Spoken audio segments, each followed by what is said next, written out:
bienvenue sur ma chaîne. Alors, j'espère que vous allez bien. Nous allons donc faire aujourd'hui Marseille. Donc, j'ai décidé, c'est moi qui décide, à la fin de mes vidéos, de vous donner des expressions marseillaises. C'est vrai qu'il y a beaucoup de gens qui nous entendent parler et se disent, putain, mais de quoi ils parlent, quoi, en fait, parce que c'est pas ce que ça veut dire, ce mot. Donc, j'ai décidé de vous faire, à la fin, une demi-douzaine de mots, expressions qu'on emploie à Marseille et leur signification. Voilà. Donc, nous allons commencer par police, justice, faits divers, hein, parce que du coup, on a vachement plus d'articles que sur les autres sujets. Valeur actuelle. Le territoire leur était acquis. Une Marseillaise exaspérée par les rodéos sauvages fait condamner l'État pour inaction. Après un combat de 9 ans, la riveraine, non, mais, attendez, non, mais tout de fou. Non, mais la femme, elle est contente, elle est fière d'elle. Non, mais, alors déjà, si tu as un combat de 9 ans, tu as dû lâcher les sous. Ouais, parce que franchement, 9 ans, c'est long. Et les avocats, ils te prennent chiro, surtout pour des trucs comme ça, hein, je veux dire, tu vois. Après 9 ans de combat, la riveraine a obtenu gain de cause et peut mener une vie plus sereine. Donc, vous le dites, alors, il n'y a plus de rodéo sauvage. Fait, vous voyez, ils ont bien codé. Bon. Dans son pavillon, situé dans les quartiers nord de Marseille. L'histoire remonte à plus de 10 ans. Mais la justice a tranché il y a quelques mois. À Marseille, la femme, elle a que ça à faire. Non, mais je suis en train de calculer. La femme, elle a que ça à faire de sa vie, quoi. À Marseille, une habitante est parvenue à faire condamner l'État en appel, donc, ça a duré 10 ans, hein, pour inaction contre les rodéos en 2021. Comme l'a indiqué le journal du dimanche le 14 août, tout a démarré en 2012 lorsque Nathalie Lafont a fait l'acquisition d'une maison dans les quartiers nord de la cité phocéenne. En 2012, l'avènement des rodéos sauvages a peu à peu transformé le quotidien de cette riveraine en cauchemar. Je sais pas où c'est. J'ai jamais vu de rodéo sauvage de ma vie. Les jeunes ont pris la confiance. Voilà, par le peu quartier quand même, hein. Le territoire leur était acquis, se remémore-t-elle. Avant de poursuivre, on a vu des scènes incroyables, des motocross sautant les ronds-points, faisant du 120 km/h au milieu des voitures. C'est impossible, chérie. Je t'explique. C'est impossible. 120 km/h entre les voitures, c'est impossible. Ok, déjà, vous voyez qu'elle aussi raconte de la merde. Au milieu de la voiture. Ok. Mes amis me disaient que j'étais folle. Ouais. Ah ouais, s'il y a que toi pour voir des motos faisant du slalom en sautant des ronds-points à 120 km/h, ouais, c'est que, ouais, à un moment donné, peut-être que tu es un peu folle. Mais bon. C'est en 2017 que Nathalie Lafont a décidé d'agir pour mettre fin à ces nuisances dangereuses devenues insupportables. J'appelais systématiquement le 17, mais je me faisais engueuler. Ouais, un peu, ouais. Après avoir monté un collectif de riverains en colère, mais aussi alerté la mairie, la préfecture, les députés et même les ministres, a décidé de passer à la vitesse supérieure en assignant la préfecture des Bouches-du-Rhône au tribunal administratif. Mes amis me disaient que j'étais folle. Ah ouais, non, s'il vous plaît. Se rappelle Nathalie Lafont. Mais la justice a donné raison à cette riveraine exaspérée. Non, je pense que c'est plutôt la justice exaspérée a donné raison à cette riveraine acharnée. Ah oui, non. Fin 2021, l'inaction de l'État a bel et bien été confirmée et sanctionnée de 10 000 € de dommages et intérêts. Ça doit être le quart de ce qu'elle a donné à l'avocat. Ça a été traité par le mépris, ça m'a mis la rage au ventre. Oh la loup, minouchette. Maintenant, quand j'appelle le 17, ils interviennent tout de suite. 120 km/h, slalomant sur des ronds-points, non mais n'importe quoi. Du coup, on continue avec rodéo urbain. Un homme de 22 ans condamné à 1 an de prison ferme à Marseille. Vous vous rendez compte?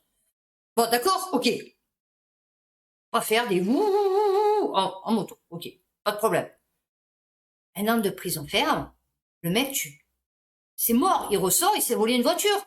Allô les gars, vous le savez que les mecs comme ça, quand ils rentrent, ils vont dans il n'y a pas de réinsertion. Enfin, je veux dire, c'est pas le top, la prison.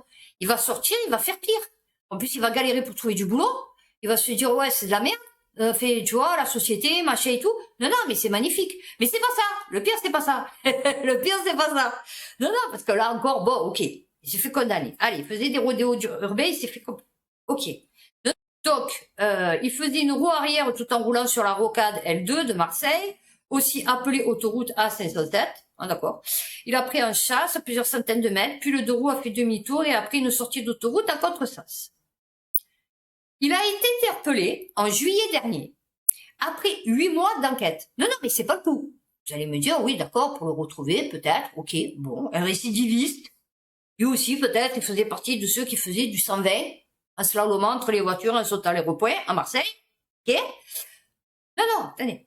En décembre 2021, des agents de la compagnie motocycliste, ça fait ridicule, hein, la compagnie motocycliste, franchement, c'est dégueulasse, départementale et de sécurité routière, ont repéré une personne debout sur la selle d'un deux roues, alors qu'elle faisait une roue arrière.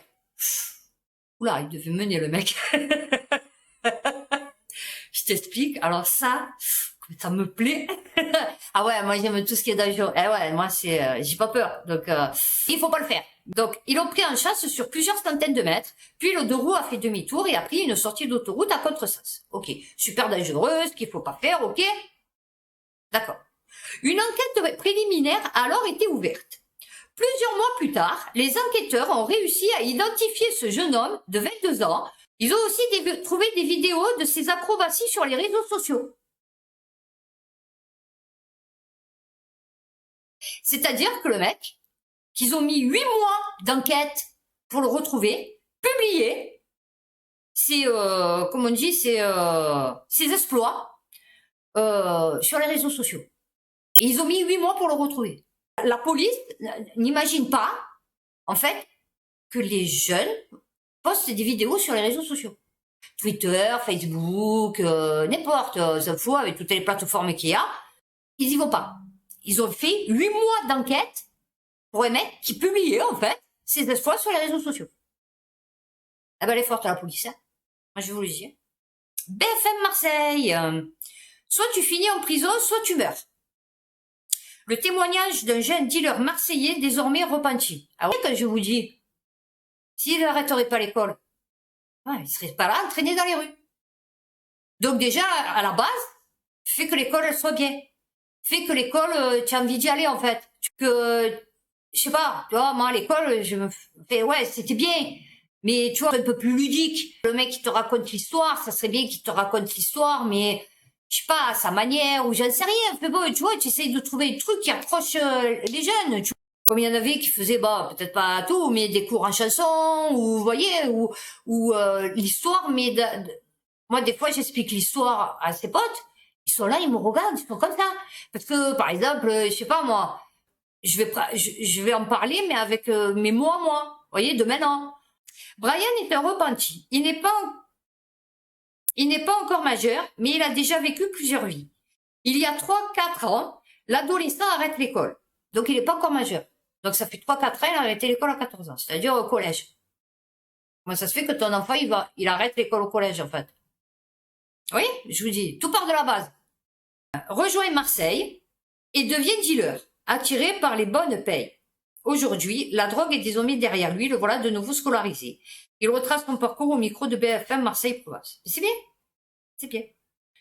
À l'origine, Brian était fort à l'école, j'avais 14 de moyenne. Ah ouais, un peu comme moi j'étais forte. L'adolescent arrête néanmoins l'école en 3e et se dirige vers un CAP. Je suis trop forte. Ah, je le sais parce que mon fils, il a voulu faire pareil. Fait collège, il me dit, ouais, je veux plus aller à l'école. Pardon? Quoi? Il me dit, je veux plus aller à l'école. Et caméra cachée, non, mais tu es malade. J'ai dit, tu sais pas tirer un trait droit à la règle? C'est vrai, mon fils, il est pas manuel. Mais je vous promets qu'il est pas manuel. J'ai dit, et tu vas arrêter l'école? J'ai dit, mais tu vas faire quoi, mon chéri? Tu vas faire manœuvre, toi? Tu vas faire, quoi, manutentionnaire? Tu vas faire quoi, je sais pas, tu veux faire quoi? Caissier? Je comprends pas. Tu as le cerveau? Tu travailles bien à l'école? C'est quoi le délire? Non, je veux pas. Ouais, d'accord. J'ai dit, tu vas bosser, tu vas avoir ton brevet. Il a eu son brevet des collèges. J'ai dit, tu vas avoir ton brevet. J'ai dit, et tu vas passer au lycée. Il a eu son brevet, grâce au latin, au sport. Il a eu son brevet. Non, parce que mon fils est fou. Il a eu son brevet. Il est rentré, seconde, on me dit, ouais, votre fils, c'est pas bon, les notes, c'est pas top. 10 de moyenne, hein. Bon, au lycée, c'est quand même pas mal, hein. Bon. Ils me disent, surtout pas garçon. Ils me disent, ouais, non, c'est pas top et tout, mais ils disent, franchement, il va partir section STMG. Mais pardon? C'est section STMG. J'ai dit, non, mais moi, c'est hors de question, en fait. Elle me dit, ouais, mais bon, vu les notes et tout, j'en ai rien à foutre des notes. J'ai dit, mon fils, il ira pas en STMG. J'ai dit, donc, vous le mettez où vous voulez, en fait, mais il ira pas en STMG. En fait, il avait pas les notes, non, non, mais attendez, il avait pas les notes pour faire bac S. Donc, vous voyez, le truc. Donc, parce qu'il était pas bon en maths. Du coup, il était pas bon, voilà. Lui, c'est l'écriture, intellectuelle, machin. Fait bon, il vous raconte sa vie, il a du vocabulaire, vous voyez, fait bon. Et donc, il me dit, non, STMG. J'ai dit, non, moi, c'est hors de question. À mon fils, j'ai dit, je te préviens. J'ai dit, tu vas pas partir à STMG, parce que tu partiras pas à STMG, c'est tout, point barre. J'ai dit, donc, tu vas bosser ton dernier trimestre, et tu vas me faire une première. Tu prends n'importe quoi, mais tu vas me faire une première, en fait. Et tu vas finir ton lycée, tu vas avoir ton bac, en fait. Et donc, il a fait STI 2D, donc, sciences et technologies dans l'industrie et le développement durable. Il a eu son bac, avec le rattrapage, mais il a eu son bac. Et maintenant, grâce à, je sais pas quoi, bon là, il a fait accueil pour l'emploi, mais il veut devenir conseiller en insertion professionnelle. C'est son but, c'est son projet. Il m'a dit, j'aime trop faire ça. Et lui, il aime bien, très psychologique, mon fils. Donc, il est très dans le cerveau des gens. Et donc, du coup, il m'a dit, je veux faire ça. Je veux, et donc voilà. Donc, pour vous dire que bon, oui, il faut aussi que les parents, ils soient un peu derrière, tu vois. Le jeune homme réfléchit alors à un moyen de gagner un peu d'argent et entend parler de Marseille. Brian sait peu de choses de la cité phocéenne et de ses quartiers nord avant de s'y établir. Eh ouais, c'est ça le problème. Alors, il découvre de ses yeux la réalité du trafic. Eh oui, bien sûr. Du trafic de drogue. Toutes les minutes, tu stresses, reconnaît-il. À tout moment, ça pouvait venir rafaler. Ah oui, non, c'est pas les Condés. Eh ouais, non, là, c'est pas les Condés. Là, ils t'ont pas dit, oh putain, toutes les minutes, tu stresses parce qu'il risque d'avoir une descente de Condés. Non, non, tu pouvais venir rafaler. C'est-à-dire, prendre une rafale de balles. Parmi ces autres sources d'inquiétude, se faire arrêter. Oui, voilà, mais c'était bien loin. Ah ouais, je pouvais me faire arrêter aussi. C'est pour Tamier ce qui va lui arriver. Je me suis fait attraper par la police, le guetteur les a ratés. Ah, il a pas bien chauffé. Ah, il est coupe d'une interdiction de sortir de 20h à 7h du matin. Parce que du coup, de 7h du matin jusqu'à 20h du soir, tu peux pas dealer. Eh ouais, non, eh non. Pour autant, il ne met pas un terme à ses activités de dealer. Eh ouais, il faisait du mi-temps. Même conscient qu'en continuant sur cette voie-là, soit tu finis en prison, soit tu meurs. Ouais, en règle générale, ouais. Oui, tu peux t'en sortir. Non, non, tu peux t'en sortir. Moi, j'ai plein de potes, ils ont fait des trafics, jeunes, et maintenant, ils ont des entreprises et tout. Non, non, des enfants, ils sont mariés. C'est comme ça, c'est ça les risques de l'argent facile. Maintenant, je vais arrêter tout ça, je retire pour sa mère, pour ses petites sœurs, mais pour lui aussi. Alors que la rentrée approche, Brian s'est inscrit au lycée, s'apprête à reprendre un CAP et se réjouit d'avoir trouvé un patron pour l'épauler. Un jeune homme de 19 ans se tue en moto au cours d'un rodéo à Marseille. Eh ouais. 20 minutes. Alors, le conducteur circulait sur une grosse cylindrée sans permis ni assurance. Ouais, mais ça me bat les bonbons, de toute façon, qu'il n'y ait pas de permis plus d'assurance, c'est parce que de toute façon, il est mort. Il était connu des services de police pour 3 délits routiers. Ben ouais, de toute façon, un poteau. 150 cm3. Ah ouais, ça va. C'était quand même, ouais, une grosse cylindrée. Il a perdu l'équilibre venant d'abord heurter le trottoir, puis un poteau. Putain. 150 scooters et motos ont été saisis au cours de près de 3000 opérations 3000 opérations pour 150 scooters. C'est ridicule. Franchement, c'est ridicule. Bon, fait voilà. Un minou encore qui est mort. Des conneries. Bon, on fera tout ce qui est paillant et tout après. Bon, sûrement politique aussi.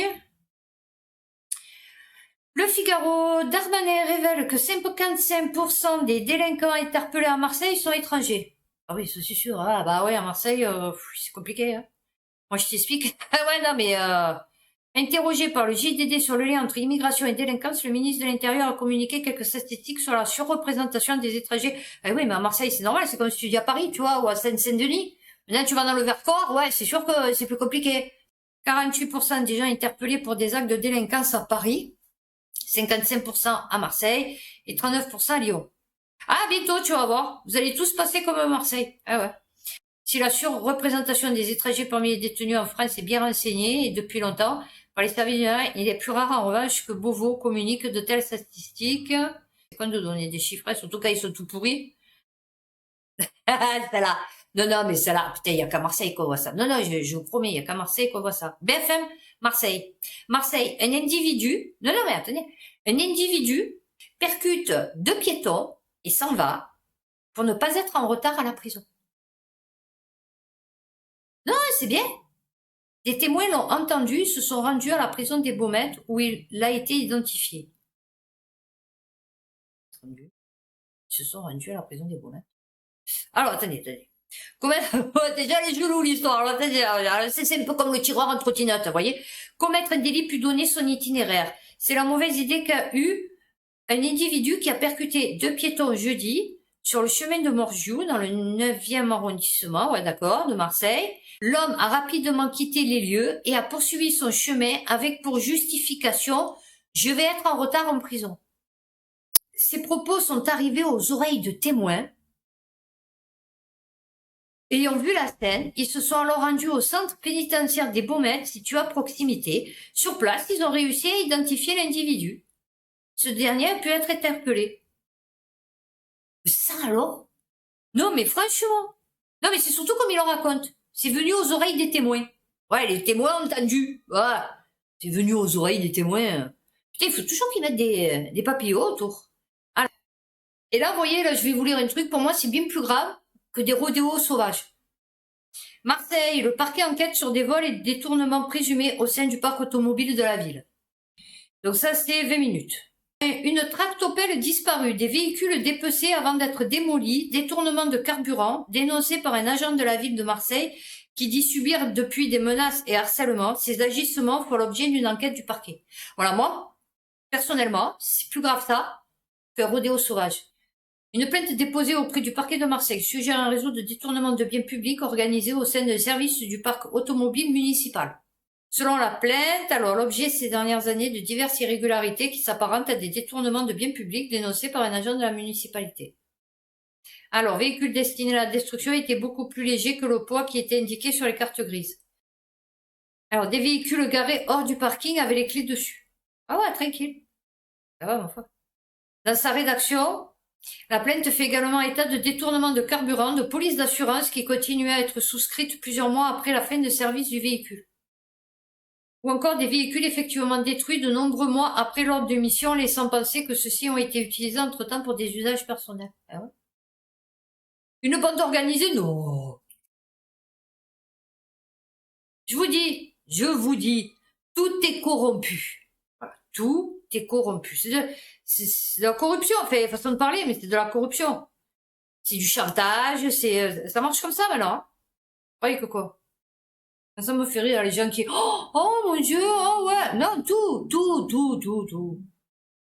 Mars Actu, note de frais, voiture de fonction, le luxueux train de vie d'un satellite de la région. Voilà, pour moi, ça, c'est des parasites. Ouais, c'est des parasites, ça.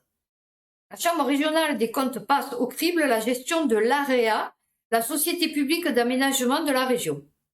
Depuis sa prise de fonction, le président de la région Provence-Alpes-Côte d'Azur, Renaud Muselier, a pris l'habitude d'employer des qualificatifs peu amènes pour désigner l'AREA, la société publique locale qui assure historiquement la construction des lycées et des autres projets immobiliers de la collectivité.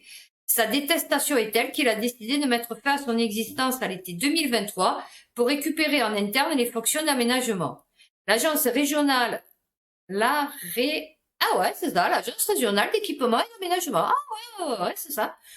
A déjà coûté pas mal d'argent à son actionnaire principal. On se souvient notamment du conflit d'intérêts qui avait entaché la désignation du groupement, qui devait édifier le futur lycée international.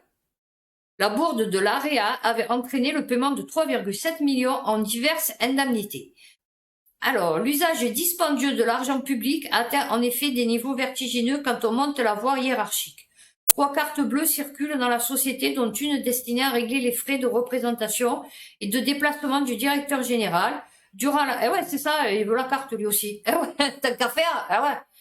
Durant la période examinée par la Chambre, ils ont progressé de 400%, atteignant même 2000 € par mois. Ah, c'est bien, 2019. Ah ouais. Parmi ces dépenses, des frais de transport et des repas au restaurant, parfois d'autres salariés dans la société. Ouais, tant qu'à faire. Or, ceci devrait faire l'objet d'un remboursement puisque les salariés sont dotés de tickets restaurant en 9 € l'unité. Ah ouais, mais attends. Tickets restaurant comme les clochards, ouais. Et quand le directeur général n'utilise pas sa carte bleue, il présente ses factures pour remboursement. Ben ouais. C'est le cas en novembre 2018 pour une robe de magistrat. Ah, d'accord. J'ai eu peur. Parce que maintenant, avec les WOC, facturé plus de 800 € au titre de frais de relations publiques. Ouais, ça peut. La même année, c'était soirée déguisée ou ça se passe comment? Non, parce que peut-être il y a eu un petit genre de bal masqué, ils se sont dit on va se prendre une robe de magistrat, tu vois, pour se déguiser, parce que du coup, pour des frais de relations publiques, une robe de magistrat, je comprends pas. Bon, la même année, il se fera rembourser 3 passages en librairie pour des montants allant de 94 à 428 €. Ouais, après, on n'est pas sur des sommes vertigineuses. Je suis sûr que Bruno Muselier, il a dû en détourner vachement plus que ça tu vois, à chaque fois pour de la documentation juridique. Ah oui, non, en fait, c'était juste parce que d'accord, le libellé, il était pas bon. En fait, on se fout des 80, d'accord, ok. La valse des directeurs et des frais de rupture. Au gré de l'ARA a connu une véritable valse des chefs, ok. La société publique a dépensé 900 000 € en frais de licenciement, conventionnel ou transactionnel. Elle a même versé des indemnités à un cadre après que celui-ci a été débouté en première instance devant les prud'hommes. Oh, Minouchette, tu as perdu? Ah ouais, bon, on va te payer. Ouais, parce qu'on est gentil, on est généreux. Oh, ouais. De sa réponse, la direction, ben, c'est les Français qui payent, hein, ils s'en foutent, hein. Ah ouais, ils s'en foutent, les Français. La direction justifie ce paiement de 150 000. Ça, c'est 50 000. Il n'y a pas d'euros. Par le risque qu'ils finissent par gagner en appel. Oui, parce que c'est jamais, du coup. Cette vase des têtes à la direction, voilà, avec un salaire à 5 000 € brut, qui passe à 5 700 € un an plus tard. Ben ouais, attends, l'inflation. Augmenté. Alors, Monsieur V voit son salaire. Pourquoi tu mets pas le nom? Monsieur V. Pourquoi tu mets pas le nom? Pourquoi tu mets le nom Abdelkader Magique? Bon, je sais rien, hein, je dis un nom au hasard. Et tu dis Monsieur V, en fait. Tu vois? Voit son salaire augmenté en 6 770 €, une rémunération justifiée par son nouveau titre de directeur. Ouais, attends, oh. Directeur général par intérim, un cadre a lui-même décidé de s'augmenter de 1270 €. Ah ouais, enfin, attends. C'est qui fait les... C'est bon? C'est moi qui fais les salaires? Ah, c'est moi? Ah, d'accord! Combien je suis? 5 000? Oh, ouais, non, oh. Ouais, c'est pas beaucoup, hein? Au revoir. Bon, allez, 1270, ça va, ça passe? Ouais? Ah, ouais, ça va, écoute. Oh, la prochaine fois, je mettrai plus. Ah, ouais, bien sûr. Problème, l'ARA n'impose pas de remplir un tableau de bord où les 37 détenteurs de véhicules reporteraient leur déplacement. 37 détenteurs, d'accord. 19 000 € par an de transport en commun. Ah ouais! Oula, ils habitaient loin. Ah ouais, non, non. Plus 16 000 € par an de boissons chaudes. D'accord. Eh ouais. L'argent public. Ah ouais, c'est ça. Non, non, mais t'inquiète. Oh, bah putain, j'ai eu l'article en entier, vous voyez? Non, non, mais c'est bien, non, mais moi je vous dis, les Français sont d'accord avec tout ça. La Provence, Marseille, la paternelle. Pour le réseau, le compte n'était pas bon. Et oui, voilà. Alors, vous voyez? Bon, du coup, voilà, ça c'est les installations que je vous avais dit qu'ils avaient mis devant. Connu comme un des hauts lieux du trafic à Marseille, la cité de la Paternelle, j'ai quelqu'un que je connais qui habite juste derrière, et je passe tout le temps devant. Fait l'objet de régulières descentes de police dans le cadre de la stratégie dite du pilonnage. Ah ouais, toujours pareil. Je suis passé, c'est quand? Ben, la semaine dernière, il y avait un brasero. Ah ouais, et un grand feu. Il y a du monde, des chaises, des gens autour. Ouais, c'est bien. Alors, insuffisant pour troubler le sommeil des trafiquants. Ah, je croyais qu'il faut tourner ostensiblement leur petite entreprise pour vous rapporter 50 000 € par jour. Est-ce que vous croyez que vraiment ils vont aller travailler pour un SMIC? Non, non, je vous explique. Pour preuve, en milieu de semaine, dans la nuit, un équipage de groupe de sécurité de proximité a assisté stupéfait à une scène peu commune. Alors là, on va être mort de rire. Alors, à l'heure de la fermeture du point de deal, oui, parce qu'il y a des horaires, hein, 2 jeunes majeurs avaient sorti une table et des chaises pour compter à la fraîche les billets de la dernière fournée. 700 € en numéraire et 225 grammes, j'ai mis 700 €. Et 225 grammes de résine de cannabis ont étiqueté les policiers. Les 2 caissiers de 18 et 19 ans étaient placés en garde à vue. Voilà, tranquille. Ah, je vous dis, moi je suis passée, ils étaient tranquilles. Ah ouais. Le Figaro. À Marseille, l'agression de trop pour un médecin emblématique des quartiers nord. Saïd Wichou. a décidé de quitter le cabinet où il conçut depuis 15 ans. Ce commerçant était présent quand l'agression s'est produite. La salle d'attente était pleine, comme à l'accoutumée. Deux jeunes qu'on ne connaissait pas se sont énervés au motif qu'ils étaient pressés. Ils ont tambouriné à la porte du bureau du docteur. Et quand celui-ci est sorti pour leur dire d'arrêter et d'attendre leur tour, ils l'ont pris à partie. Si la violence n'a... donc en plus, le mec, il a même pas été violenté. Non, enfin, c'est pas que je veux dire que, bon, enfin, je croyais qu'il y avait eu un carnage, moi. Agression, moi j'ai un pote, il s'est fait agresser. Il a un bureau de tabac. Et il ne sortit pas derrière. Les mecs, ils l'ont pris à coups de crosse de revolver. Il a fait je sais pas combien de jours d'hôpital. Ils l'ont pris à coups de crosse de revolver. Tout ça pour 2000 € et un portable. Ils l'ont défaussé. Oui, ça, c'est te faire agresser. Oui, effectivement. BFM Marseille. Les gens ont peur. Des Roms s'installent sur un terrain de pétanque à Marseille, les habitants dépassés. Ouais, eux, ils te font peur. Ouais, moi, franchement, j'ai pas confiance. La vérité, hein. Les habitants de ce quartier du 13e arrondissement de Marseille se plaignent de l'insécurité et de l'insalubrité. Ah ouais, c'est hallucinant. Nous, on les a eus... C'est pas pour dire, hein, c'est pas pour stigmatiser une partie de la population, enfin, j'en sais rien, mais c'est vrai que c'est pas possible. Hein. Alors peut-être il y en a, ils sont très bien, je sais rien. Enfin, bon, en tout cas, nous, à Marseille, ce qu'on a, oh putain, laissez tomber. Non, mais c'est un truc de fou. Moi, à la Capelette, ils s'étaient installés. Le premier campement, ils ont fait dégager, ça pue le mort. Mais le mort, hein, quand je vous dis ça pue le mort, devant, c'est que ça pue le mort. Le deuxième campement qu'ils ont fait, il y a eu le feu. Et là, le campement qu'il y a eu à côté, là, au boulevard de Plombières, sur la descente d'Homme Plombières, il y avait un camp sur la colline, un versant de colline, c'est une espèce de colline, et en fait, ça a brûlé, là aussi, et c'est une déchetterie, le truc. Non, mais c'est une déchetterie, non, parce que tu peux recycler, tu peux vivre dans des huttes, j'en sais rien, mais bon, mais tu peux être propre. Enfin, tu vois ce que je veux te dire, tu peux faire attention, tu peux te laver. Enfin, donc je veux dire, franchement, nous les Roms, c'est compliqué, hein, à gérer. Les habitants de ce quartier du 13e arrondissement de Marseille, d'accord. Les tentes de fortune ont peu à peu pris place autour du terrain de pétanque du quartier La Rose dans le 13e arrondissement. En avril dernier, une communauté de Roms s'est installée ici, à 2 pas des écoles et des habitations. Depuis, les habitants découvrent chaque jour des détritus devant leurs portes, voire des excréments comme Marianne. Ah ouais, non, mais c'est hallucinant. Non, mais c'est un truc de fou. Je ne comprends pas. Tu vois, tu vis tiré dans un pays, tiers-monde, tu vois, je sais pas moi, pays en Afrique, en Inde, enfin, vous voyez, l'Inde, parce que bon, la propreté en Inde, c'est pas non plus, vous voyez, les détritus, c'est un peu compliqué. Je me dis, pourquoi pas, t'as pas d'eau potable, t'as pas de, enfin, je veux dire, tu vois, t'as rien. Là, tu vas là, tu demandes au cantonnier, tu lui dis, remplis-moi 2 seaux. Je veux dire, le cantonnier te le remplit, les 2 seaux, il en a rien à péter, tu vois. Donc, je veux dire, de l'eau, tu peux en avoir. Pour nettoyer, pour laver tes habits, te laver toi, tu vois. Bon, il pleut, tu vois, tu peux te mettre sous la pluie, je sais pas, tu vois, il y a toujours une solution. Non. Ces gens ne se lavent pas. Je suis désolée, hein, mais ces gens ne se lavent pas. Ces gens puent. Ces gens, enfin, je veux dire, c'est vraiment, tu vois, et partout où ils vont, ils entassent, vous voyez, tout ce qui est, mais même ce qui est dégueulasse, puis je veux dire, vous voyez, puis je veux dire, c'est encore, il ferait une tri, le reste, ils le rejetteraient, fait, ils le mettraient dans les poubelles. Ok, non. Et ils se font leur propre poubelle. Fait, vous voyez ce que je veux dire?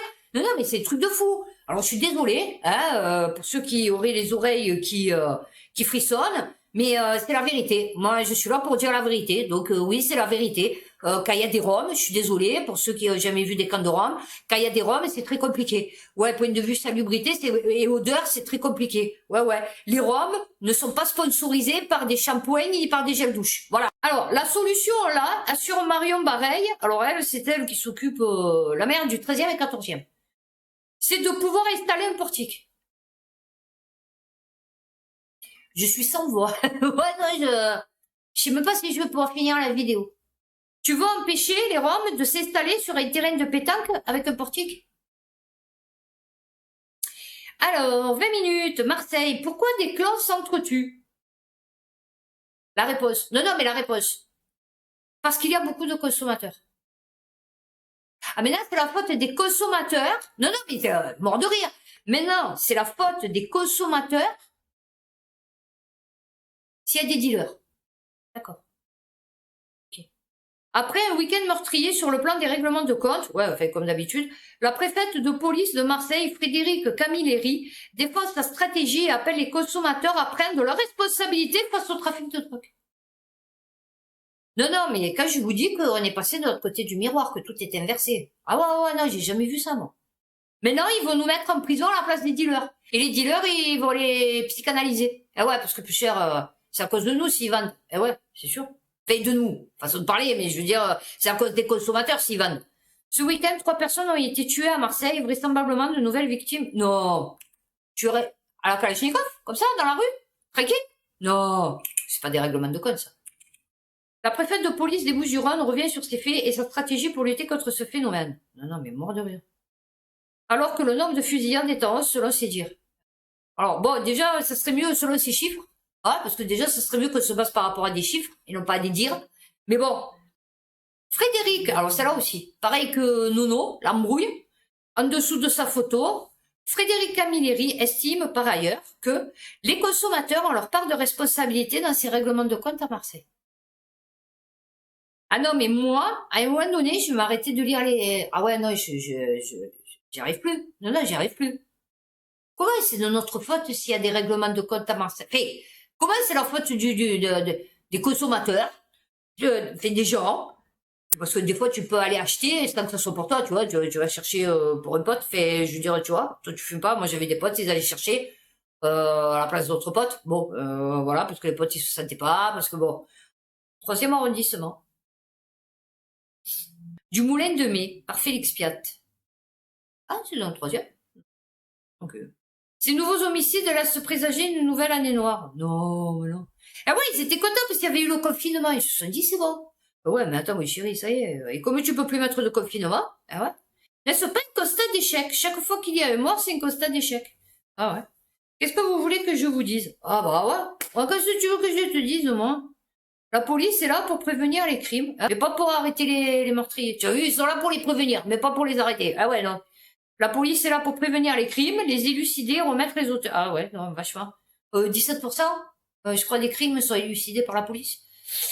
Je ne peux pas me réjouir que 25 personnes soient mortes cette année, sous les balles sur fond de trafic. Vous vous rendez compte, c'est énorme en vérité, 25 personnes mortes par balle à Marseille, dans une ville. Non, mais parce qu'après, on n'est pas non plus, vous voyez, New York, vous voyez, en population. Donc, après, ce qui pour le coup me réjouit plus, c'est de voir l'activité des services. Ah oui, ils sont actifs. Oula.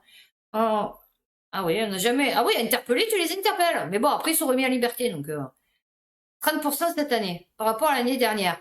Ouais, ben bon, l'année dernière, tu faisais rien, tu contrôlais les auto-attestations. Donc, du coup, ouais, effectivement, c'était compliqué. Les passes sanitaires, ouais.